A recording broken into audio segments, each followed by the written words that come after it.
এবং আল্লাহর নামের শ্রদ্ধার কারণেই কোন মানুষের নাম যদি এমন থাকে যেগুলিতে আল্লাহর গুণের কিছু গন্ধ পাওয়া যায়, তাহলে নাম পরিবর্তন করে দেবেন, নাম পরিবর্তন করে দিতে হবে। সুতরাং কারো নাম যদি শাহজাহান থাকে, শাহজাহান মানে কি, এই নামগুলি বলিনি তো, এই নামগুলি তো আমাদের ব্যাপক হারে ছড়িয়ে আছে। জাহান মানে দুনিয়া, পৃথিবী, আর শাহ মানে বাদশাহ, পৃথিবীর রাজা। পৃথিবীর বাদশাহ কে? আল্লাহ। তারপরে আর বলেন জাহানগীর, জাহান মানে দুনিয়া, আর গীর মানে ধারণকারী, দুনিয়াকে ধারণকারী। আল্লাহ পাক রব্বুল আলামিন, আল্লাহ ধারণ করে আছেন দুনিয়াকে। হ্যাঁ, তারপর আলমগীর, আলম মানেও জগৎ, আর গীর মানে পকড়াও করা, ধরে রাখা, ধারণ করা। তা আলমগীর, আলমগীর এসব নাম বাদ দিতে হবে। হ্যাঁ, তা আলমগীর এইসব নামে বাড়াবাড়ি রয়েছে, বাড়াবাড়ি রয়েছে। এগুলি মানুষের জন্য প্রযোজ্য নয়। এগুলি আল্লাহ পাক রব্বুল আলামিনের নামের এহতেরাম, শ্রদ্ধা, সম্মানের পরিপন্থী। সুতরাং এই নামগুলির ক্ষেত্রে বলছেন লেখক তাগয়িরুল ইসমি লিআজালি, আল্লাহর নামের শ্রদ্ধার স্বার্থে নামকে পাল্টে দিবেন যদি নামে অতিরঞ্জন বাড়াবাড়ি থাকে। এই জন্য এইরকম নাম বলবেন না যাতে আল্লাহর সাথে, আল্লাহর নামের সাথে বেয়াদবি হয় বা শিরক চলে আসে। কারণ আব্দুল খালেক আর ঢালাহারে খালেক, হ্যাঁ, কারণ আব্দুর রহমান আর রহমান, মিস্টার রহমান, হ্যাঁ, মিস্টার খালেক, মিস্টার রাজ্জাক, সব জাহেল মূর্খ নেতাদের আর জাহেল মূর্খ সমাজের লোকদের কথা। মাদ্রাসা পড়া লোক আর খুব বড় বড় ওয়াজ করেন আর বলছে যে রহমান, হ্যাঁ, আব্দুর রহমান বলার তৌফিক হয় না, রহমান রহমান, তো হারাম কথা এটা।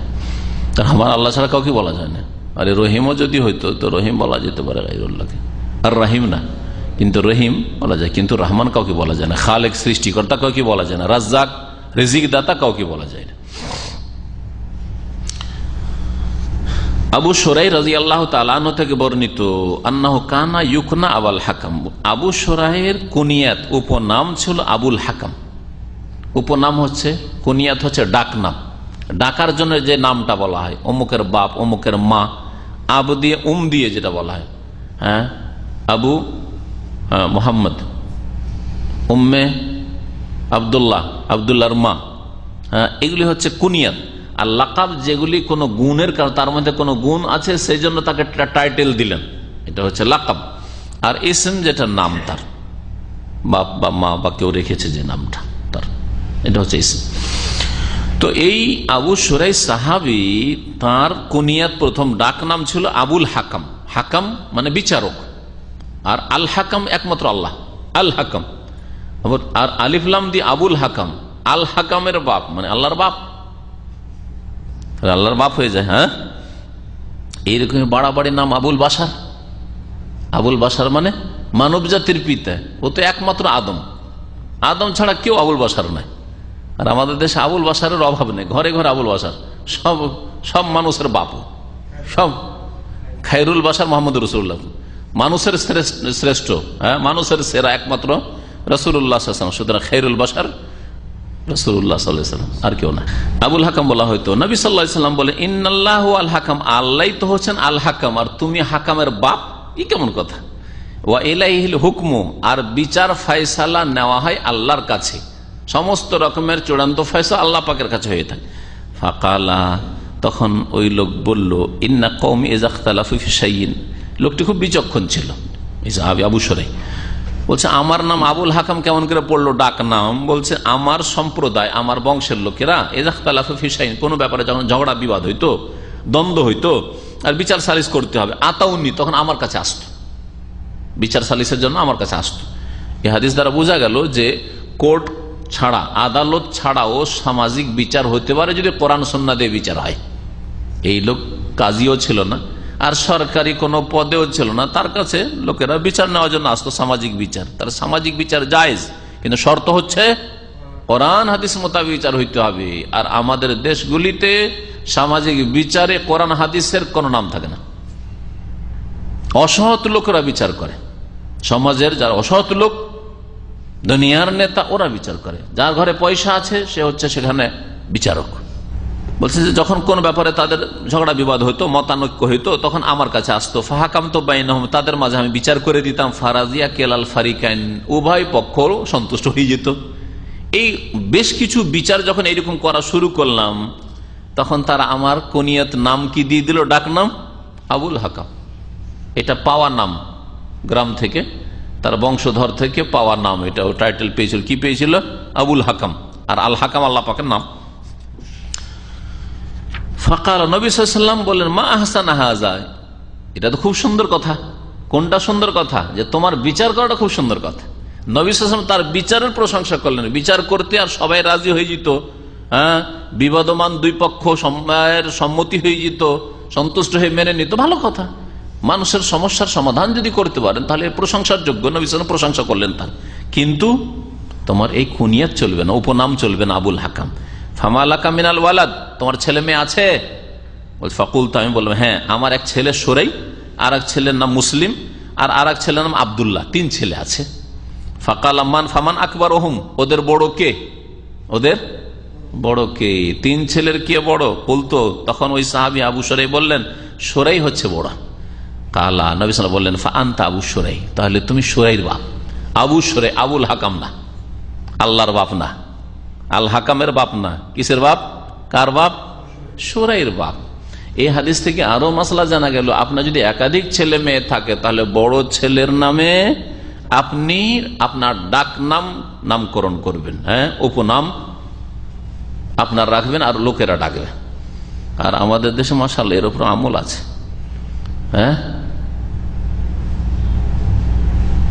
আপনার মামা বংশে চলে যান, তখন আপনার মাকে দেখবেন ডাকে কি বলে। আপনার যে বড় ভাই আছে বা বড় বোন আছে, আপনার মাকে বলে উম্মুকের মা, বলে না? খাদিজার মা, আয়েশার মা, বড় মেয়ের নাম। মেজো সেজো মেয়ের নামে কেউ ডাকে না কিন্তু, ঠিক না? আর আপনার বাপকেও ওই রকমই গ্রামে ওই বড় ছেলের নামে অমুকের বাপ বলে ডাকে। এইটাই হচ্ছে উত্তম। এটা হচ্ছে কি ওয়াজিব, ফরজ না যে এর উল্টো করলে গুনাহগার হয়ে যায়, এটা হচ্ছে উত্তম। কিন্তু এর বিপরীত কি করলে জায়েজ রয়েছে। বড় মেয়ে আছে, আর কি হয়তো মেয়ের নামটা অত অ্যাডভার্টাইজ করতে চায় না, আর তারপরে 2 নম্বরের ছেলে আছে, তাহলে মেয়ের নামকে অস্পষ্ট রেখে মেয়ের নামে যদি কুনিয়াত নাও করে, জায়েজ আছে। মেয়ের নামে যদি কেউ কুনিয়াত করে, আবু হানিফা, হানিফার বাপ ইমাম আবু হানিফা, মেয়ের নামে আবু হানিফা বলা হয়েছে, হানিফার বাপ, তো জায়েজ রয়েছে। এরকম সাহাবায়ে কেরামদের মধ্যে ছিল। কিন্তু ছেলের নামে যদি করে তো এটা বেশি ভালো। বড় মেয়ে আছে হয়তো ফাতেমা, আর তারপরে 2 নম্বরের ছেলে আছে হয়তো আবদুল্লাহ, তাহলে কি বলে উম্মে আবদুল্লাহ বা আবু আবদুল্লাহ, এরকম করবে, এটা ভালো। বিশেষ করে আরবরা মেয়েদের নাম, হ্যাঁ, অত উল্লেখ করতে চায় না, এটা আরব ট্রেডিশন। কিন্তু আমাদের দেশে আপনার স্ত্রীর নাম বলা কোনো দোষের কথা না, না দোষের কথা? বন্ধু বান্ধবকে কাউকে যদি স্ত্রীর নাম বলেন, কোন আইবের কথা কি আমাদের সমাজে? আইবের কথা নয়। কিন্তু আরবদের মধ্যে আইবের কথা, এটা আমি জানতাম না। যে আমার এক মদিনা ইউনিভার্সিটিতে ছাত্র, ক্লাসমেট, এখন বড় প্রফেসর হয়ে আছে, ডিন বর্তমান। তো ও নতুন বিয়ে করে আসে, খুব খাতির, আমার রুমে 2 বছর থেকেছে। তারপরে যখন বিয়ে করলো, ফ্যামিলি নিয়ে শহরে থাকা শুরু করলো, তো মাঝে মাঝে প্রায় দাওয়াত দিত। আর পরীক্ষার সময় তো 15 দিন ওর বাসায় থেকে রাত্রে একসাথে পড়াশোনা, ওর সুবিধা হইতো একটু গ্রামার ট্রামার, আমাকে রাখতো, খেয়ে দিয়ে সকালবেলা ওর নিজের গাড়ি দিয়ে নিয়ে আসতো, ওর বাসা থেকে পরীক্ষা দিতাম। এত বেশি ওর মা, ওর ওয়াইফ সব আমার নাম জানতো, এত ওদের সাথে খাতির আর কি ছিল। তো ওকে একদিন আমি কথায় কথায় জিজ্ঞেস করলাম যে তুমি তো বিয়ে করলে, তো তোমার স্ত্রীর নাম কি? হেসে উঠেছে, আমার তো এদের সভ্যতা জানা নেই। তো বলছে তুমি হাসছো কেন? ওর স্ত্রীর নাম কি জিজ্ঞেস করলাম, তো বলছে যে হাজা আইবেন না, যেটা আমাদের এখানে দোষ। আমাদের এখানে স্ত্রীর নাম বলা আর কেউ জিজ্ঞাসা করা, এটা আইব, দোষের কথা এটা। কিন্তু আমি তার তোমাদের আইব টাইপ যাই না। আমি জানি আমাদের দেশে কেউ যদি বন্ধু বান্ধব স্ত্রী নাম জিজ্ঞেস করে, বলতে অসুবিধা কি, তুমি আমার ক্লাসমেট, বন্ধু মানুষ। তো বলছে যে খালাস, তুমি আমার যখন ঘনিষ্ঠ বন্ধু, তোমাকে বলে দিলাম, কিন্তু কাউকে বলবো না। যাই হোক, ওর স্ত্রীর নাম বললো। কি বললেন নবী করিম সাল্লাল্লাহু আলাইহি ওয়াসাল্লাম? যে তোমার বড় ছেলের নাম যেহেতু সোরাই, সুতরাং ফা আনতা আবু সোরাই, তুমি হচ্ছে আবু সোরাই। আবু দাউদ, ইমাম আবু দাউদ হাদিসটি বর্ণনা করেছেন, আর অন্যরা বর্ণনা করেছেন। বাইহাকিতে রয়েছে, মুস্তাদরাক হাকিমে রয়েছে, মুস্তাদরাক হাকিমে রয়েছে। আহলে হাদিসদেরকে গাল দিচ্ছে এক পীর ভণ্ড বাংলাদেশের নাম জানেন কি? এনায়েতুল্লাহ। আর সে হাদিসের নাম উচ্চারণ করতে জানে না, বলছে মুস্তাদরাকাতুল হাকিম। কি বলছে? মুস্তাদরাকাতুল হাকিম।